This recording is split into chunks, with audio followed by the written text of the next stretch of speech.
Your OptiFiber Pro has something called Auto OTDR mode. Well, what does that do exactly?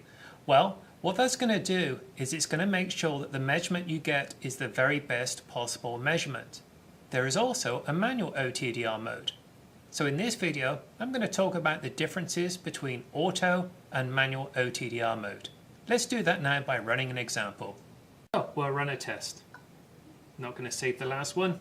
And this is in auto OTDR mode. So the OptiFiber Pro has selected the best range, the best pulse widths, and the most suitable averaging time to give me the most accurate result in the shortest time possible. And here we see 0.23 dB and a reflectance of roughly minus 40 dB. I can look at my trace, and when I zoom in, you'll notice that it's a little bit bumpy here.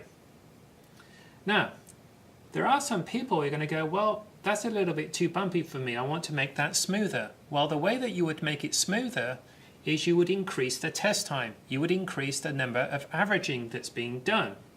To do that, we'll put it in manual OTDR mode. It's not going to change the outcome of the test result, but it will make for a prettier OTDR trace. So, home, edit, and we'll change it from auto OTDR to manual OTDR, where we have our manual OTDR settings. My averaging time is set to 40 seconds per wavelength. I can change that and put you through the misery of watching an OTDR measurement take 180 seconds per wavelength. That's a 6-minute test. You know, I'm not even too sure I want to wait 40 seconds, so I'm going to put it to 20 seconds. Let's do done. And save. And we'll use that one. Let's hit test. Don't want to save the last one.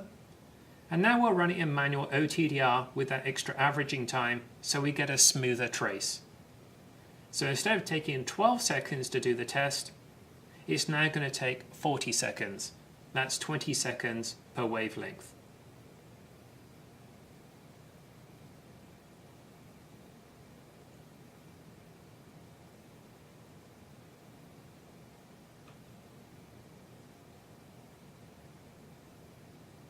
If you look very carefully, you could see it getting smoother there.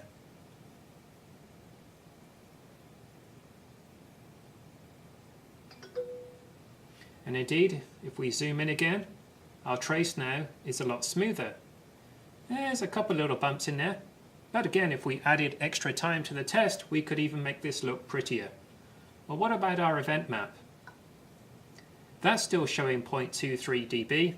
And our reflectance is still around about minus 40. That's not exactly the same values we had before, so we have a little change in reflectance there. But our overall result has not changed. So, you can put it in manual OTDR mode if you wish, but there are dangers in doing that. Only do that if you've been on a proper training course for OTDRs and you understand the consequences of changing those settings. So that's auto OTDR versus manual OTDR. Don't forget to watch my video on test limits as well.